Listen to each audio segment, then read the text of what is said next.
Well, I'm concerned about porn addiction, and I think it's infecting relationships. I think I'm worried that the world's going to forget how to make love. I'm calling for a sensual revolution. I think the sexual revolution just gave us a lot of really bad sex.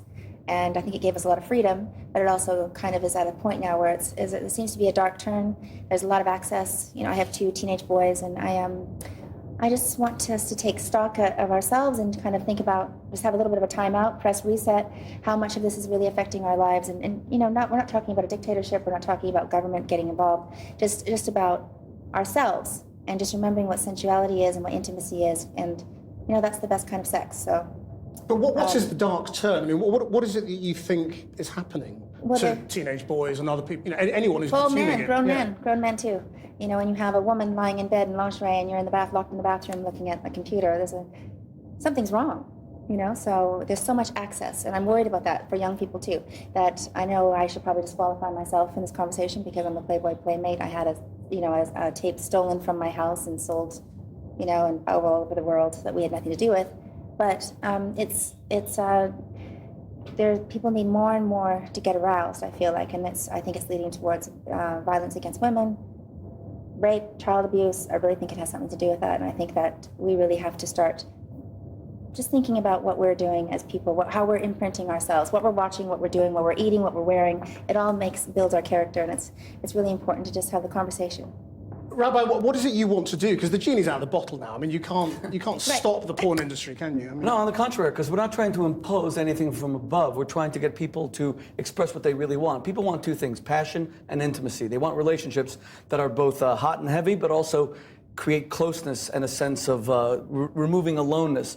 Now, anyone who's watching the presidential election in the United States can't help but be disgusted by the accusations of this candidate, this former president. But these people, it's not just political, they're marinating in a culture that degrades women, where women are portrayed as the means to the male libidinous end. I mean, Pamela, you raised it. You were a Playboy model, and you've been a glamour model for many years.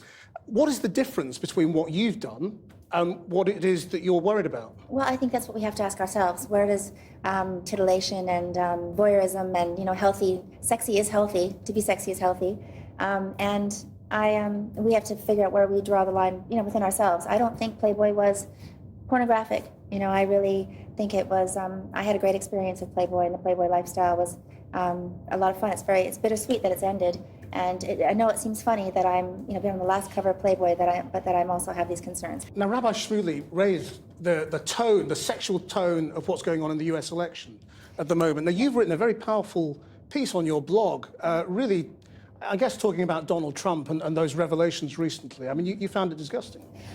I did, and I have never been a fan because I kind of knew that this was probably going to come because, and it's not okay. It's not okay to validate that in any way. So to have that person be the president of the United States is going to send a really poor message to children, to men everywhere that are looking for, role models, and we can't be swept under the rug. So I really do hope. It is a complicated situation in the elections, and it seems kind of like a reality TV show, and you don't even want your kids to watch TV right now because you don't want to see this on TV. But it transcends partisanship because you have Trump, you have Bill Clinton, you have all of this that came. True. But Pamela, you must have met Trump. I mean, you've been photographed with him at public things. I think it was like a birthday party. I think I was hired to be an appearance where he was. Did your experience of him and the way he approached you tally with what we heard in that tape? I mean, did you find him leery or? Well, I took a picture with him and his wife. Sexually thrreatening in any way, or? I was with his wife, taking a picture, or girlfriend at the time. I'm not quite sure,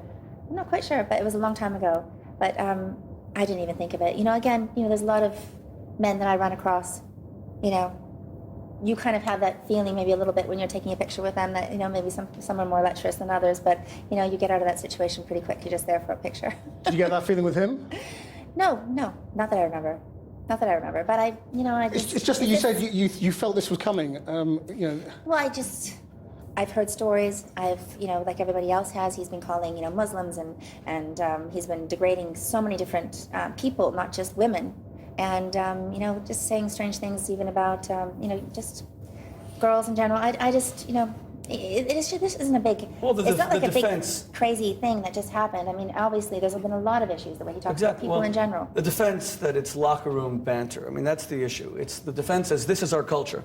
And there's a whole debate going on in the United States right now as to whether that's true. Whether you think he's wrong in that, even though you're a supporter of his, aren't you? I mean, I'm what? You're a supporter of his, aren't you? No, I'm not. No, I thought you were. Sorry. No, I appreciate that he's a strong supporter of Israel. I'm Jewish.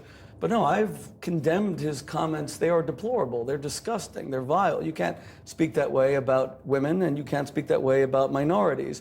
The most powerful thing in our conversations, me and Pamela, is when she says to me that so many women want to be treated like sex symbols, like Pamela is an international sex symbol, but actually, in relationships, that means you get treated very poorly, very badly. And a lot of women are suffering through that. And if you have someone like Pamela Anderson saying that, if you have someone like Pamela Anderson saying, I'm in a relationship where men can ignore me physically, erotically, sexually, because men are kind of addicted to vast quantity, wow, that's a real problem. And we have to start having that conversation. Trump is the tip of the iceberg.